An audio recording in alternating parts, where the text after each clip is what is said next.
Hello students, welcome in chemistry class.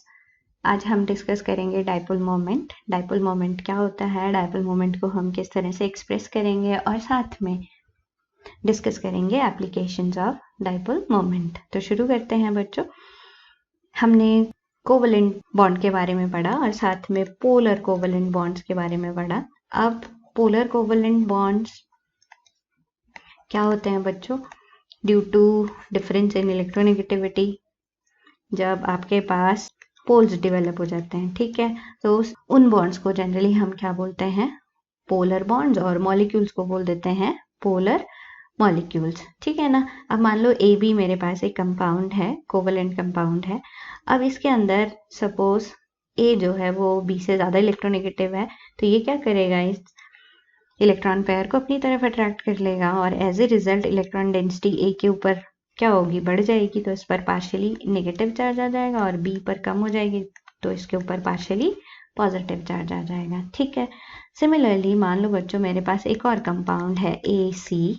अब यहाँ पे अगेन ए जो है ज़्यादा इलेक्ट्रोनेगेटिव है, तो ए इलेक्ट्रॉन्स को अपनी तरफ अट्रैक्ट कर लेगा। As a result electron density यहाँ पर बढ़ जाएगी और सी पर इलेक्ट्रॉन डेंसिटी कम हो जाएगी, ठीक है। अब बच्चों ये ए बी, ये भी मेरे पास पोलर मॉलिक्यूल है, ठीक है। अब ये ए सी भी क्या है? मेरे पास पोलर मॉलिक्यूल है। लेकिन मुझे कंपेयर करना है, मान लो कि कौन ज़्यादा पोलर है, तो कैसे करेंगे, ठीक है ना। तो पोलर बॉन्ड्स को या पोलर मॉलिक्यूल्स को कंपेयर करने के लिए एक फिजिकल क्वांटिटी दी गई और उस फिजिकल क्वांटिटी को जनरली हम बोलते हैं डाइपोल मोमेंट, ठीक है। तो डाइपोल मोमेंट कैसे डिफाइन करेंगे बच्चों हम डाइपोल मोमेंट को? तो इट इज प्रोडक्ट ऑफ, ठीक है, product of charges developed on the poles and the distance by which these charges are separated, ठीक है।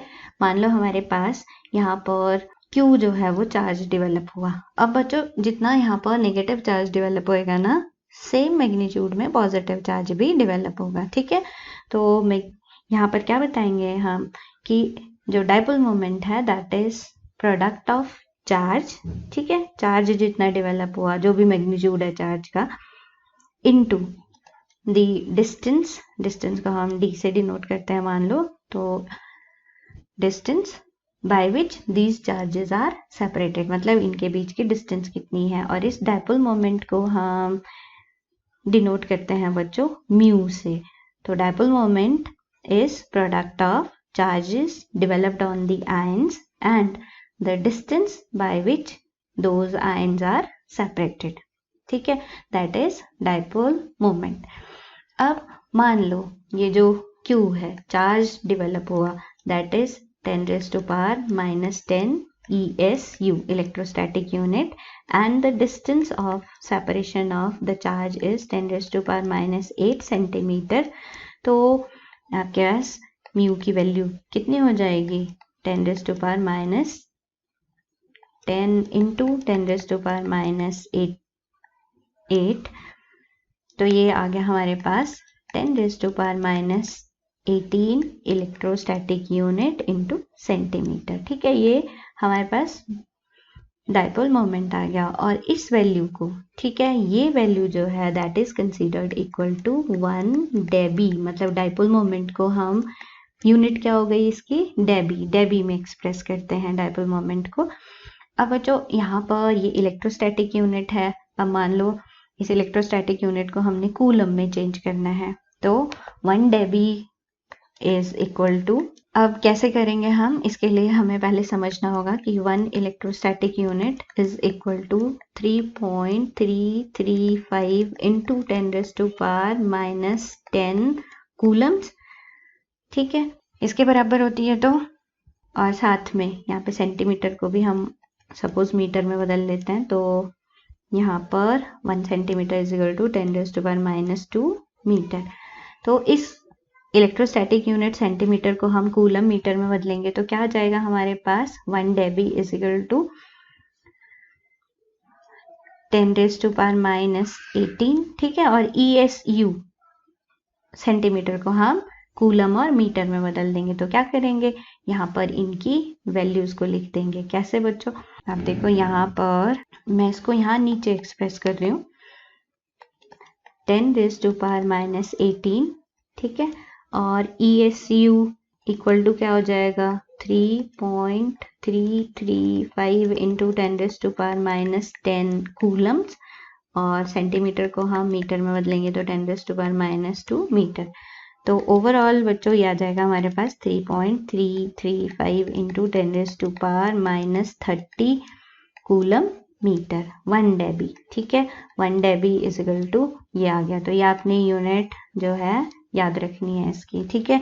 अब ये जो डाइपोल मोमेंट है इससे हम किस तरह से एक्सप्रेस करेंगे। मान लो कोई पोलर मॉलिक्यूल है और हमने वहां पर बताना है कि बॉन्ड पोलर हैं और मॉलिक्यूल जो है उसका नेट डाइपोल मोमेंट आ रहा है, तो कैसे एक्सप्रेस करेंगे बच्चों हम। तो dipole moment and molecular structure.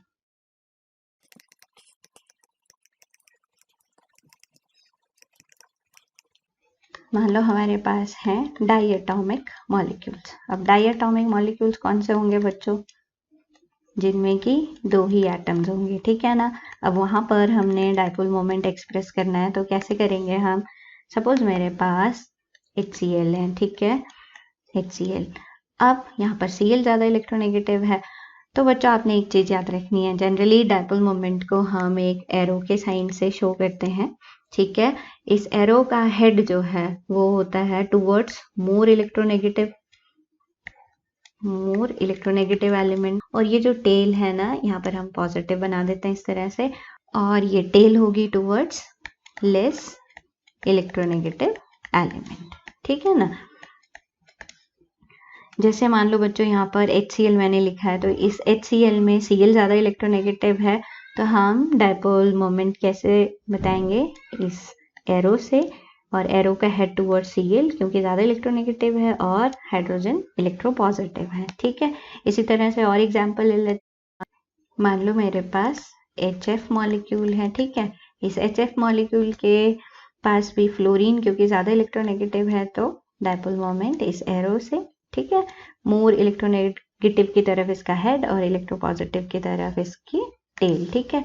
अब आ जाओ dipole moment in poly atomic molecules. अब पॉली एटॉमिक मॉलिक्यूल्स क्या होंगे, जहां पर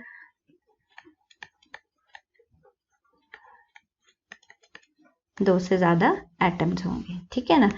अब जहां पर बच्चों 2 से ज्यादा एटम्स हैं पॉली एटॉमिक मॉलिक्यूल्स के अंदर, हम जो नेट डाइपोल मोमेंट निकालते हैं ना, that is resultant of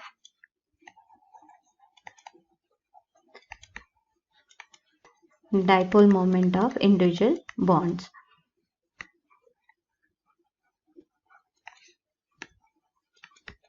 individual bonds, अब इंडिविजुअल बॉन्ड्स या हम जो इंडिविजुअल बॉन्ड्स के डाइपोल मोमेंट को बॉन्ड मोमेंट भी बोल देते हैं, ठीक है। तो बॉन्ड मोमेंट का जो नेट रिजल्टेंट होगा that is dipole moment of the molecule, ठीक है। कैसे, सपोज मेरे पास वाटर है, ठीक है ना बच्चों। अब वाटर के अंदर यहाँ पर ऑक्सीजन है और 2 हाइड्रोजन इस पर इस तरह से अटैच्ड है। अब डाइपोल मोमेंट कैसे शो करेंगे हम, यहाँ पर इलेक्ट्रोपॉजिटिव टू इलेक्ट्रोनेगेटिव, क्योंकि यहाँ पे ऑक्सीजन ज्यादा इलेक्ट्रोनेगेटिव है, ठीक है। तो इस तरह से हम शो कर देंगे। अब ये जो डाइपोल मोमेंट है ना बच्चों, आपने याद रखना है it is a vector quantity, ठीक है। इसमें डायरेक्शन भी है और साथ में मैग्नीट्यूड भी है। तो नेट रिजल्टेंट निकालने के लिए आप वेक्टर्स के जो एडिशन के लॉज है ना वो यहाँ पर अप्लाई कर सकते हैं, ठीक है। फिलहाल आपने यहाँ पे लॉज अप्लाई नहीं करना है, सिर्फ ये याद रखना है कि नेट डाइपोल मोमेंट एक डेफिनेट वैल्यू होगी उसकी, ठीक है ना, और ये इस तरह से आ जाएगा, ठीक। तो रिजल्टेंट ऑफ बॉन्ड मोमेंट्स, जो नेट डाइपोल मोमेंट होगा that is resultant of bond moments, और जो वाटर है ना उसके लिए हमारे पास 1.84 डेबी आती है ये वैल्यू। सिमिलरली मान लो मेरे पास NH3 है, ठीक है ना बच्चों। अब इसके भी डाइपोल मोमेंट अगर हमने रिप्रेजेंट करना है तो कैसे करेंगे। अब यहाँ पर मेरे पास NH3 ये मॉलिक्यूल और इसकी ज्योमेट्री पिरामिडल शेप होती है इसकी। अब यहाँ पर इलेक्ट्रोपॉजिटिव टू इलेक्ट्रोनेगेटिव, इस तरह से हम ये बॉन्ड मोमेंट्स शो कर देंगे और नेट रिजल्टेंट इनका जो आएगा that will be net dipole moment. ठीक है। सिमिलरली बच्चों, मान लो हमारे पास कुछ मॉलिक्यूल्स ऐसे आ जाते हैं जैसे कार्बन डाइऑक्साइड है। अब कार्बन डाइऑक्साइड में अगर हम डाइपोल मोमेंट शो करें तो कुछ इस तरह से होगा ना, इलेक्ट्रोपॉजिटिव टू इलेक्ट्रोनेगेटिव। ठीक है। अब यहाँ पर ये जो बॉन्ड्स है ना, ये क्या है, पोलर है, मतलब इनका डेफिनेट बॉन्ड मोमेंट है। लेकिन जो नेट डाइपोल मोमेंट आने वाला है ना, यहाँ पर वो 0 आएगा। ठीक है। कैसे, ये जो मोमेंट है ना, ये एक दूसरे के इफेक्ट को क्या कर देंगे, कैंसिल कर देंगे। या जब आप इसका नेट रिजल्टेंट निकालोगे ना, that comes out to be 0। इसका मतलब बॉन्ड्स तो पोलर है, लेकिन ओवरऑल जो मॉलिक्यूल है वो कैसा आया, ये जो कार्बन डाइऑक्साइड मॉलिक्यूल हो गया वो कैसा हो गया, नॉन पोलर। नॉन पोलर क्यों हुआ, क्योंकि नेट डाइपोल मोमेंट हमारे पास क्या आ गया था, 0। तो आपने याद रखना है बच्चों कि ये जरूरी नहीं है कि अगर बॉन्ड्स हमारे पास पोलर हैं तो मॉलिक्यूल भी क्या होगा, पोलर ही होगा। Overall that depends on overall resultant of dipole moment, net dipole moment कितना होगा। ठीक है। जैसे कार्बन डाइऑक्साइड के अंदर नेट डाइपोल मोमेंट 0 आया तो मॉलिक्यूल कैसा बन गया, नॉन पोलर। तो ये तो हो गई बच्चों डाइपोल मोमेंट की बात। अब हम कहाँ इस डाइपोल मोमेंट को अप्लाई करते हैं, एप्लीकेशंस। तो डाइपोल मोमेंट को सबसे पहले तो हम अप्लाई करते हैं to find out bond polarity, कि भाई बॉन्ड कितना ज्यादा पोलर है या कम पोलर है, बॉन्ड पोलैरिटी कितनी है। ठीक है। उसको फाइंड आउट करने के लिए हम डाइपोल मोमेंट यूज करते हैं। जैसे हमारे पास सपोज HF है, it is more polar than HCl। ठीक है। और HCl is more polar than HBr, क्योंकि यहाँ पर फ्लोरीन जो है दैट इज मोस्ट इलेक्ट्रोनेगेटिव, इसलिए इसका डाइपोल मोमेंट क्या आएगा, HF का मैक्सिमम आएगा। तो बॉन्ड पोलैरिटी, डाइपोल मोमेंट से हम क्या प्रेडिक्ट कर लेते हैं, बॉन्ड पोलैरिटी। फिर हम डाइपोल मोमेंट की हेल्प से परसेंटेज आयोनिक कैरेक्टर भी निकाल लेते हैं। कैसे, इसके लिए आपको ये जो फॉर्मूला है वो याद रखना पड़ेगा बच्चों। और क्या है वो formula, percentage ionic character is equal to, ये आ जाएगा हमारे पास म्यू और which is observed, observed मतलब experimentally observed upon mu calculated. अब कैलकुलेटेड कौन सा होगा बच्चों, म्यू कैलकुलेटेड जो आएगा ना हमारे पास that is Q into D. इसको कैलकुलेट करके जो आएगी म्यू की value that is calculated into 100। इस तरह से हमारे पास परसेंटेज आयनिक कैरेक्टर निकल जाएगा। ठीक है। नेक्स्ट हम यूज कर सकते हैं डाइपोल मोमेंट को टू फाइंड आउट शेप्स और सिमिट्री ऑफ मॉलिक्यूल्स। कैसे,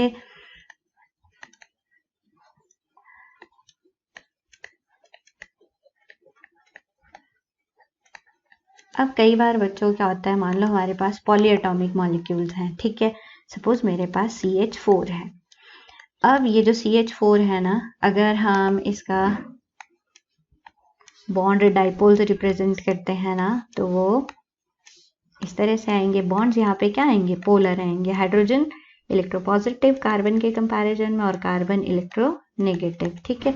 तो बॉन्ड हमारे पास पोलर हैं तो हम उसको इस ढंग से रिप्रेजेंट कर देंगे। लेकिन बच्चों इस मॉलिक्यूल के अंदर जो नेट डाइपोल मोमेंट है ना, that comes out to be 0। और आपने याद रखना है, जहां कहीं भी नेट डाइपोल मोमेंट 0 आता है वो मॉलिक्यूल्स क्या होंगे, अगर तो डाइएटॉमिक मॉलिक्यूल्स हैं, ठीक है, या ट्राई एटॉमिक भी हैं, तो वो क्या हो जाएंगे, लीनियर हो जाएंगे। और पॉली एटॉमिक मॉलिक्यूल्स अगर हैं तो उनकी ज्योमेट्री कैसी आएगी, सिमेट्रिकल। ठीक है। रेगुलर या सिमेट्रिकल ज्योमेट्री आने वाली है उनकी, सिमेट्रिकल और रेगुलर ज्योमेट्री आएगी, जहां पे डाइपोल मोमेंट क्या होगा, 0। लेकिन अगर डाइपोल मोमेंट की कोई डेफिनेट वैल्यू आती है ना, तो जो आपकी ज्योमेट्री है वो सिमेट्रिकल नहीं होगी। कैसे, मान लो मेरे पास, इसको आप इस एग्जाम्पल से समझ सकते हैं बच्चों कि एक CCl4 है। अब यहाँ पर अगर आप देखें तो यहाँ इसमें भी नेट डाइपोल मोमेंट 0 आएगा, मतलब इसकी रेगुलर ज्योमेट्री है, ठीक है। लेकिन अगर आप इसी मॉलिक्यूल को, यहाँ पे Cl को, मान लो एक Cl को हटा के मैं H लिख देती हूँ, तो यहाँ पे नेट डाइपोल मोमेंट जो है वो 0 के बराबर नहीं आएगा। क्यों? क्योंकि यहाँ पर एक H आ गया, ठीक है। तो ज्योमेट्री कैसी हो जाएगी? यहाँ पर इरेगुलर हो जाएगी या अनसिमेट्रिकल हो जाएगी। समझ गए ना आप?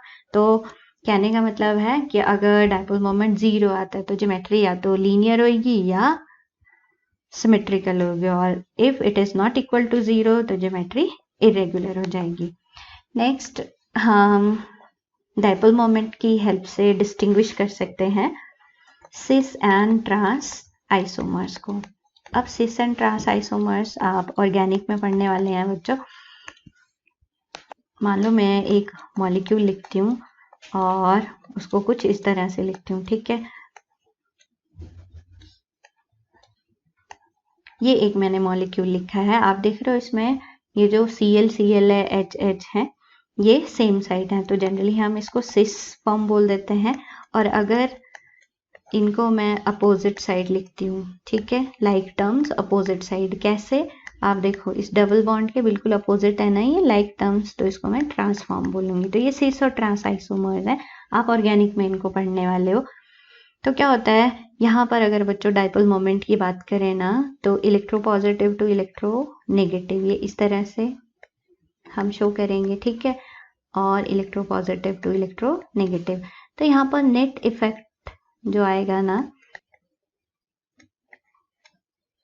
तो यहाँ पर जो नेट इफेक्ट आएगा ना बच्चों, दैट इज इक्वल टू 0। और जहां पर डाइपोल मोमेंट की ऐसे आइसोमर्स जहां पे डाइपोल मोमेंट की वैल्यू 0 आती है ना, दैट इज ट्रांस आइसोमर। और जहां पे डाइपोल मोमेंट की कुछ डेफिनेट वैल्यू होगी या that is not equal to 0, तो वो सिस आइसोमर होगा। सिमिलरली ऑर्गेनिक में ही हम डाइपोल मोमेंट को यूज करते हैं to distinguish ortho, para and meta isomer, ठीक है। तो ये ऑर्थो, पैरा, मेटा आइसोमर्स क्या होंगे, तो मैं आपको फिगर बना के इनको बता देती हूँ। मान लो बच्चों मेरे पास ये बेंजीन, इसको बोलते हैं हम, फिलहाल आपने याद रखना है, हम ऑर्गेनिक में पढ़ेंगे। और बेंजीन के ये दो पोजीशन में, एडजेसेंट पोजीशन पे अगर मैंने 2 Cl ग्रुप लगा दिए तो इसको हम ऑर्थो, इसका नाम जो होगा डाइक्लोरो बेंजीन बोल दूंगी मैं, ठीक है, नाम है इसका, आप इसकी नेमिंग भी पढ़ोगे। अगर यहाँ पर मैं लगाती हूँ तो ये मेटा डाइक्लोरोबेंजीन हो जाएगा। और अगर हम ऐसे लिखते हैं तो दिस इज पैरा डाइक्लोरोबेंजीन, ठीक है ना।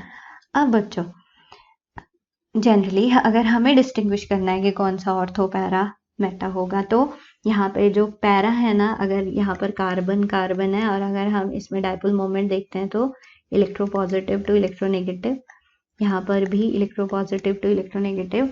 और नेट डाइपोल मोमेंट जो है इस वाले केस में क्या आएगा, 0 आएगा, ठीक है।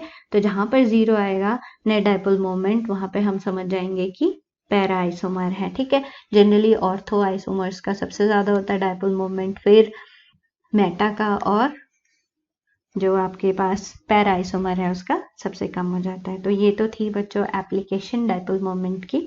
आई होप आपने अच्छी तरह से समझ लिया होगा।